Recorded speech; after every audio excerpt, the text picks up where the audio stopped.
Hello dear students, once again welcome in my video. आप सबका स्वागत है। My name is Dhananjay and I am from Dhananjay classes. तो यदि आप लोगों ने मेरा पिछला वीडियो देखा होगा तो मैंने 12th क्लास की फर्स्ट बुक के सेकंड चैप्टर सॉल्यूशन को लिया था और उसमें कई सारी चीज़ें आपको समझाने की कोशिश की थी। तो यदि मुझे वहाँ तक याद रहा हो कि हमने लिया था विलियन और हमने विलियन के टाइप्स की स्टडी कर ली थी। हल्की सी आपकी मेमोरी को रिकॉल करता हूँ। यदि आप मेरे साथ थे मेरे उस लाइव सेशन में, उस वीडियो में, तो निश्चित रूप से आपको याद आ गया होगा। आई एम डिस्कसिंग अबाउट विलियन एंड द टाइप्स ऑफ विलियन। तो मैंने तनु विलियन और शांत विलियन इन सबको अपने लास्ट वीडियो में डिफाइन किया था। तो सबसे पहले इस स्टडी में आगे जाऊं, आप सबसे वही प्रार्थना करूंगा, ये डिफरेंट टाइम है हम सब के लिए।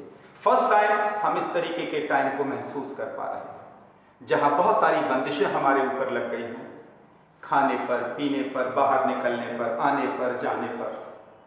इन सब की वजह से हम बहुत तनाव में हैं और स्टूडेंट होने के नाते तो हम पर एक तनाव और बढ़ गया है कि ये सारी चीजें तो डिस्टर्ब है ही हैं, पढ़ाई भी डिस्टर्ब हो गई। तो आइए उस पढ़ाई को डिस्टर्ब होने से बचाने के लिए वापस एक प्रयास करते हैं, इस वीडियो के माध्यम से अपनी स्टडी को जारी रखते हैं। तो जिन लोगों की स्टडी अभी ऑफलाइन नहीं जुड़ पा रही है, नहीं हो पा रही है, वो लोग ऑनलाइन स्टडी में मेरे साथ जुड़ सकते हैं। चलिए उसी क्रम के अंदर आगे चलता हूँ।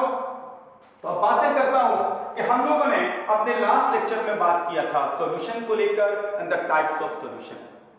इस सॉल्यूशन के टाइप को हमने फिर कई प्रकार से क्लासिफाई किया है। यानी कि लास्ट वीडियो में मैंने आपको बताया था कि विलियन को 2 टाइप से क्लासिफाइड किया गया था, dilute solution and the concentrate solution. And now we are going to discuss little more about the classification of solution. अब इस विलियन को हमने वापस कुछ और क्लासिफाइड किया है। कौन कौन से पार्ट हैं वो एक एक करके सब आपसे बातें करता हूं। द फर्स्ट इज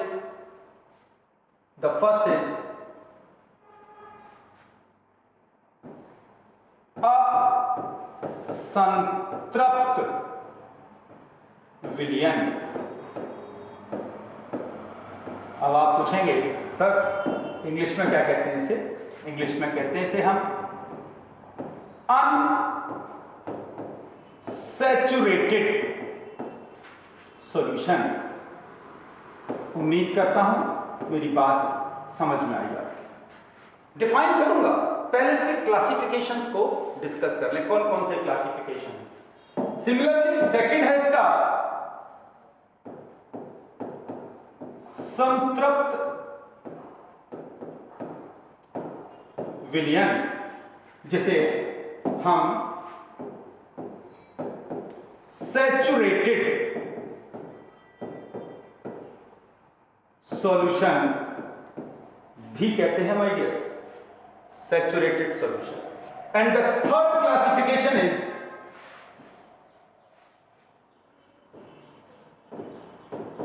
अति संतृप्त विलियन। और फिर आपका जानने का मन होगा सर इसे इंग्लिश में क्या कहते हैं? In English it is known as super saturated solution.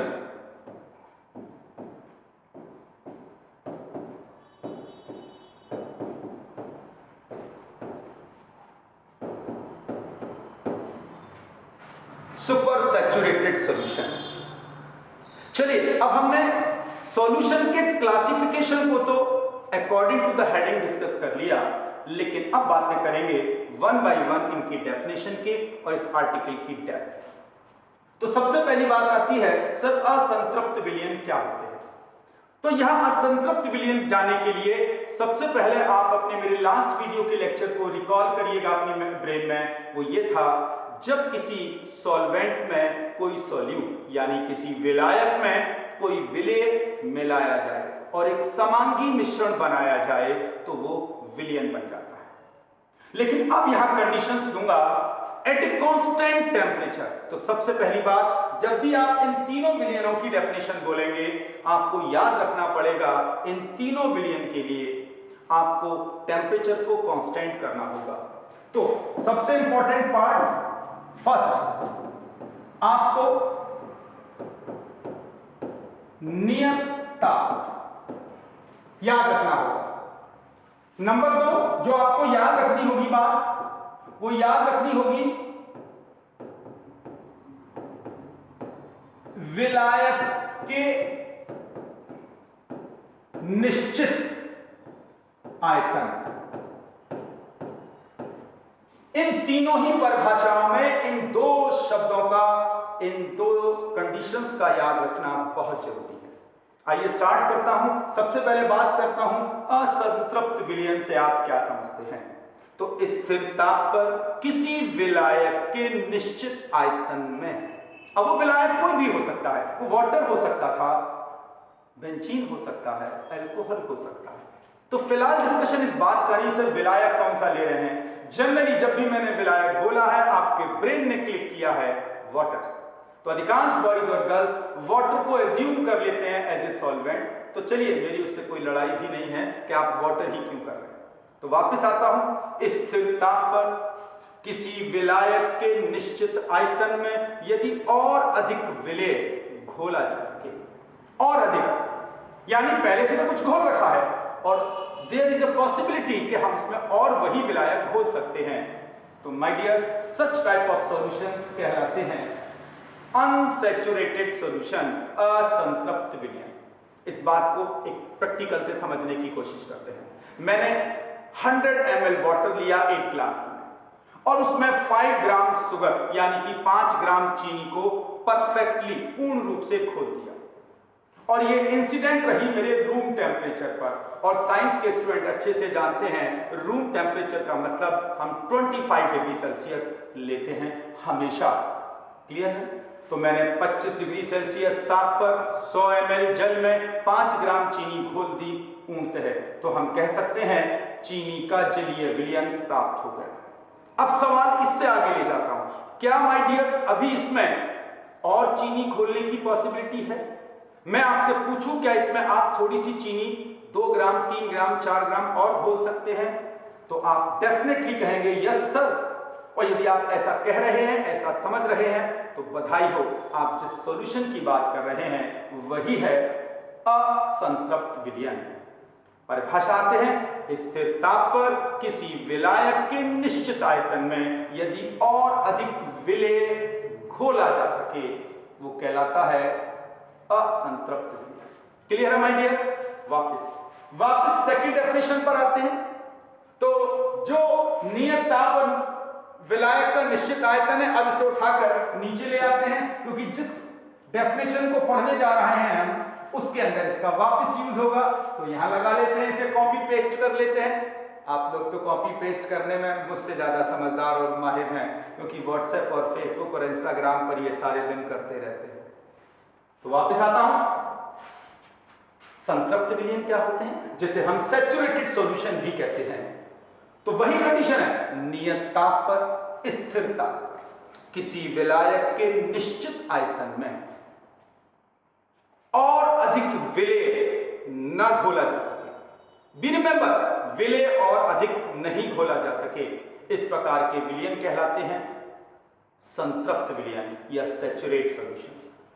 एक एक्सपेरिमेंट, एक प्रयोग के माध्यम से इसे जल्दी से समझते हैं। मैंने वापस 25 डिग्री सेल्सियस ताप पर एक ग्लास जल लिया जिसके अंदर 100 ml जल था, और इसमें चीनी को तब तक घोलता रहा जब तक कि चीनी इस ताप और इस निश्चित आयतन में घुलनी बंद न हो गई। एक समय ऐसा आएगा जब आप लोग और मैं ये रियलाइज करेंगे कि अब चीनी इसमें नहीं घुल पा रही है। बधाई हो, इसी को हम कहेंगे संतृप्त विलयन। चीनी का संतृप्त विलयन, यानी इस ताप और इस जल 100 ml जल में अब और अधिक चीनी नहीं घोली जा सकती, तो वही है संतृप्त विलयन। परिभाषा पर आते हैं, स्थिर ताप पर किसी विलायक के निश्चित आयतन में यदि और अधिक विलेय न घोला जा सके, उसे हम संतृप्त विलयन कहते हैं। थर्ड पर आते हैं। थर्ड पर आएंगे तो वापस जिस कंडीशन को हम लास्ट 2 डेफिनेशन में यूज कर पाए हैं उसको वापस कहूंगा, कॉपी पेस्ट कर लीजिए। तो देखिए मेरी केमिस्ट्री कितनी आसान है, उन्हीं कंडीशंस पर आगे चलती रहती है और फिर भी हम लोग कहते हैं केमिस्ट्री बोरिंग है, रटने का विषय है। नहीं, इसे समझने वाला चाहिए, इसे समझाने वाला चाहिए। बहुत आसान विषय है, बहुत इंटरेस्टिंग विषय है। तो आइए वापस बात करता हूं, अति संतृप्त विलयन क्या है। यदि किसी विलायक के निश्चित आयतन में स्थिर ताप पर, यदि किसी विलायक के स्थिर आयतन में निश्चित ताप पर उसे संतृप्त करने के लिए आवश्यक मात्रा से अधिक विलेय उपस्थित हो। स्टूडेंट्स, सर हो गई ना कठिन केमिस्ट्री? शब्द थोड़े ज्यादा हो गए हैं इस परिभाषा में, इसलिए आप तनाव में आ गए। वापस बात करता हूं एक प्रयोग के माध्यम से, तब जल्दी समझेंगे, फिर डेफिनेशन पर ले आऊंगा। वापस 25 डिग्री सेल्सियस ताप पर यानी 25 डिग्री सेल्सियस पर मैंने एक ग्लास जल यानी 100 ml वाटर लिया है। तो जब भी मैं एक ग्लास बोलूं समझ जाइएगा, आई am discussing about 100 ml of water. अब ये मत कहना सर हमारा ग्लास तो छोटा है, सर हमारा तो बड़ा है, हमारे में तो जल कम आएगा।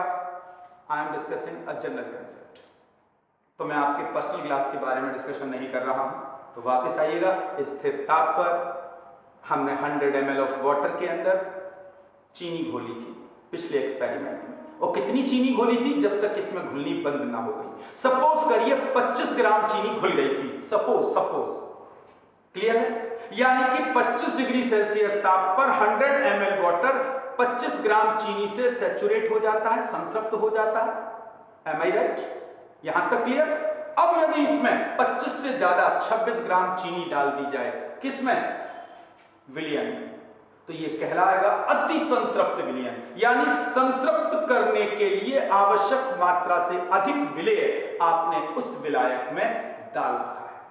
क्लियर है मेरी बात? परिभाषा को वापस उन्हीं शब्दों के साथ शुरू करूंगा। स्थिर ताप पर किसी विलायक के निश्चित आयतन में उसे संतृप्त करने के लिए आवश्यक मात्रा से अधिक विलेय उपस्थित हो, तो इस प्रकार के विलयन कहलाते हैं अति संतृप्त विलयन। Is that clear? तो वापस मेरा ये प्रयास आपको आपकी केमिस्ट्री से लगाव कराने के लिए। इस वीडियो को देखने के लिए थैंक यू वेरी मच। नमस्कार।